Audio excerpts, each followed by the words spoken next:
Welcome this afternoon. If you've just joined us, To The Point is our new exciting program about really topical subjects.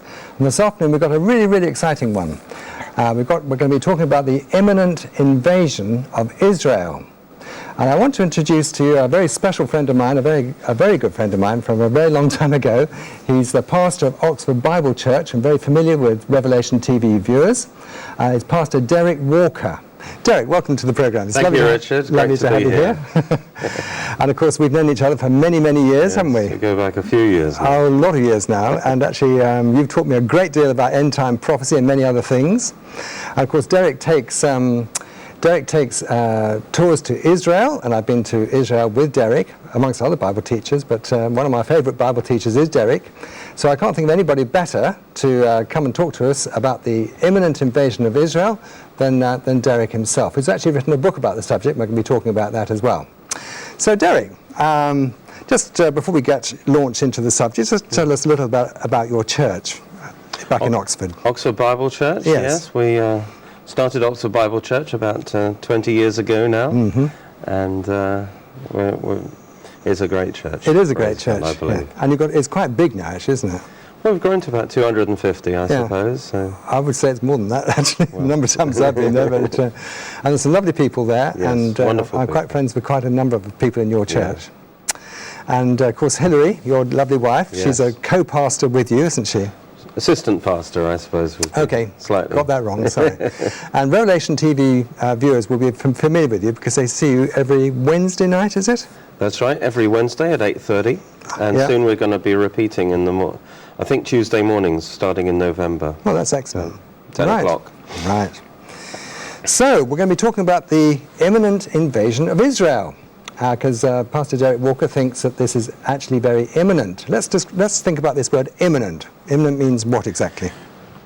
It simply means it could happen at any time. There is no reason why it couldn't happen tomorrow. It could be any time, and that's why I felt a real urgency to share on this issue. Because we need to be ready, because when it happens, it's going to have massive ramifications spiritually and politically. Sure. We need to be ready. Absolutely, right. Yeah. Now, before we get to the imminent invasion of Israel, which is very real, we want to talk about end times. Now, I know the answer to this question, but I'm about to ask it because you've already told me yourself many times, but do you actually believe we're living right in the end times? I am. I'm convinced for a number of reasons. All kinds of signs, all kinds of things in the Bible that point that we are very close to the end. And in particular, the sign that convinces me is the sign of the fig tree. Right. And often people question, well, does the fig tree really represent Israel? Because if it does, then it clearly points out that we are in that time. And Jesus talked about the parable of the fig tree. Well, if you actually go to the parable of the fig tree, it's very clear that it's talking about Israel. You see, the parable of the fig tree does not begin in Matthew 24. It's actually, the parable of the fig tree is in Luke 13. Right. That's where it starts. Luke 13:6. It says, he also spoke to them this parable. A certain man had a fig tree planted in his vineyard. And as you read on, it's obvious that the fig tree is Israel planted in the land. Right.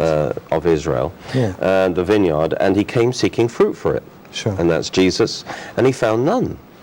And then he said to the keeper of the vineyard, the father, look, for 3 years, well, we know Jesus' ministry was 3.5 years, so 3 years into his ministry, it says, I've come seeking fruit on the fig tree, I'll find none, cut it down. Right.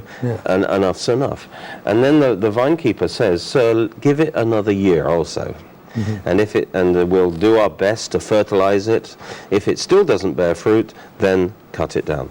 So clearly, I don't think anyone can dispute he's talking about Israel, and he's warning Israel that they are just running out of time in terms of accepting him as the Messiah. Then you see a bit later, when Jesus seeks fruit on a fig tree and he finds none, he curses the fig tree. That's right. Now, obviously, he just didn't do that because he was in a bad mood.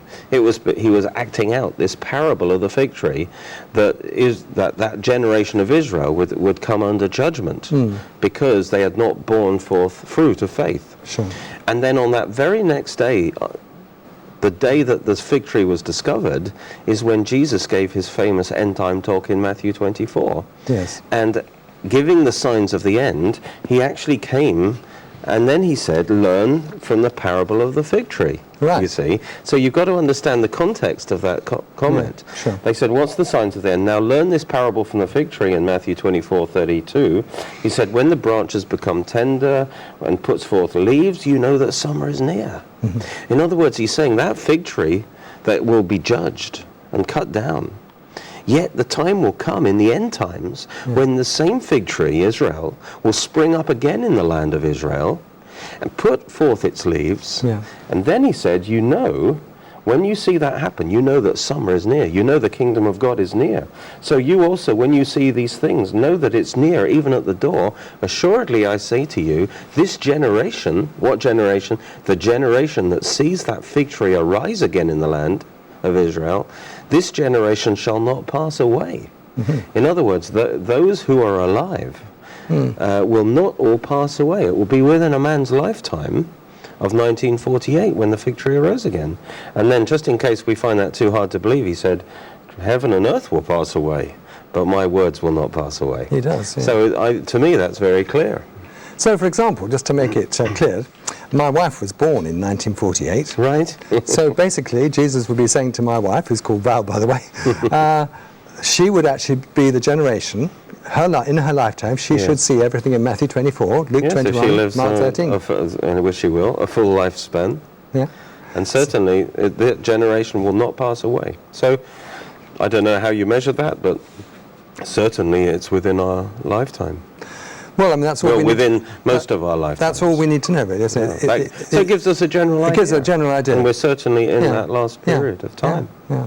And I think there's general agreement amongst Bible teachers that the fig tree does refer to the nation of Israel.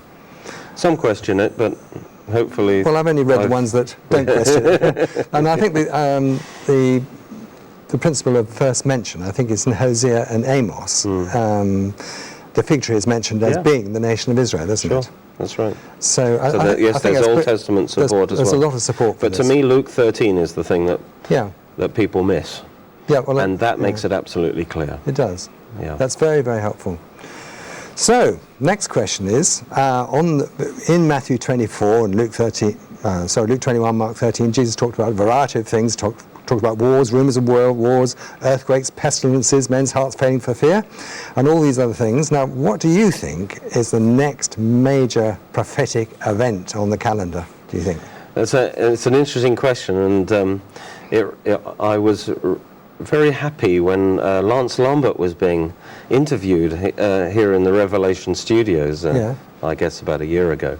And I actually was in the studio audience, and I asked him that question. What's that next big fulfillment? Oh, right. And I was so pleased when he answered, because it confirmed really that he said it's the Ezekiel 38 invasion of Israel. That's what he thought. He did.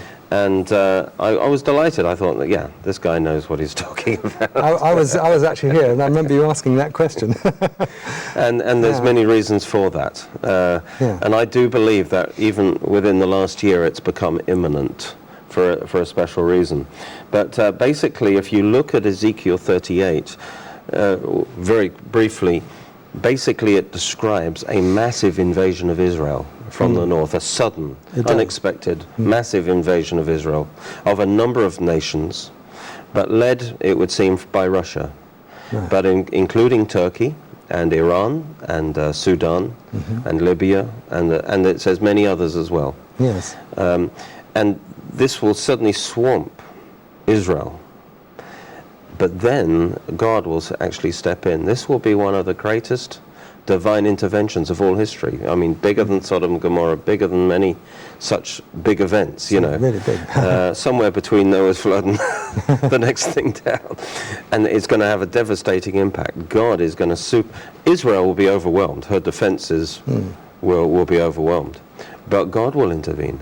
It won't be the United States. It won't be... In fact, we're told in the story that the Western powers do actually complain, but they don't do anything, or they don't have time to do anything, because God himself starts moving in judgment against the invading armies. And as a result, there will be a worldwide revival of faith. Yes. God says he'll do it to demonstrate that he is still alive. And it's going to cause amazing changes in the political and in the spiritual scene. And I believe it's imminent, really, because of the setting of it. Because if you read in Ezekiel 36, it talks about Israel having been scattered to all the nations is now regathered in the land, a land that had been left desolate for a long time. Right. And it talks in 37 about the dry bones of Israel, again scattered, but God's going to do two miracles. He's going to bring all those bones together and wrap them in flesh and put skin over them. But then the second miracle is he'll breathe his breath of life into them. Now the first one has happened, the gathered bones. In 1948, Israel is regathered to the land. But in unbelief. She's not spiritually alive yet.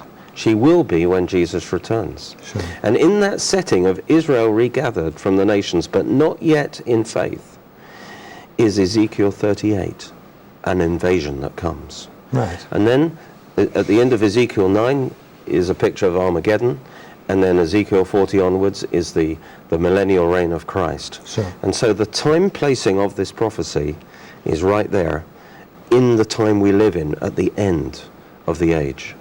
And the thing that made me think it was imminent is Turkey. Right. Because of all the major players like Iran, Russia, you can easily see that happening. You see they've all got their own reasons for being part of this. Yeah. But Turkey, until recently, is a NATO country, is wanting to get into Europe, Western allied, even the military, very close to Israeli military. Sure. And so it didn't seem like the ducks did not all line up. Yes.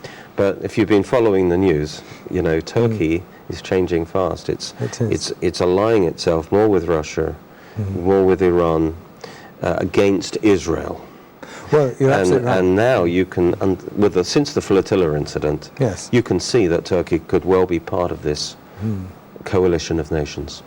Very helpful. Yeah. So welcome, if you've just joined us, if you've just tuned in, we're talking about the imminent invasion of Israel. And by the way, if you've got any texts or emails you'd like to send in, I think some details will be coming up on your screen in a moment.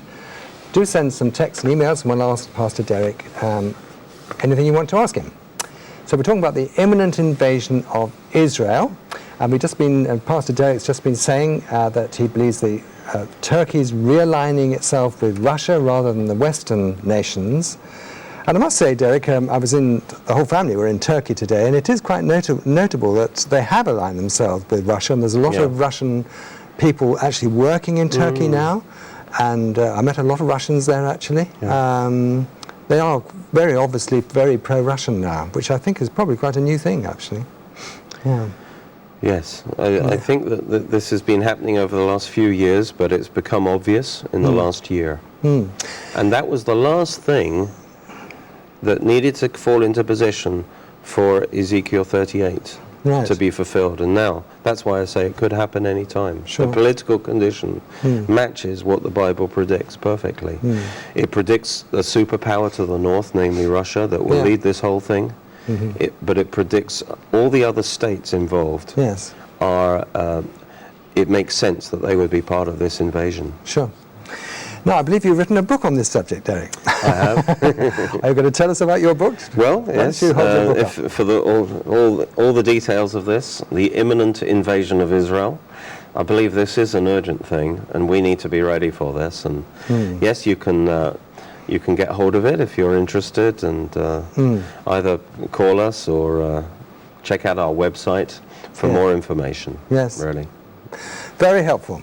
So, let's delve into this. I know you've got some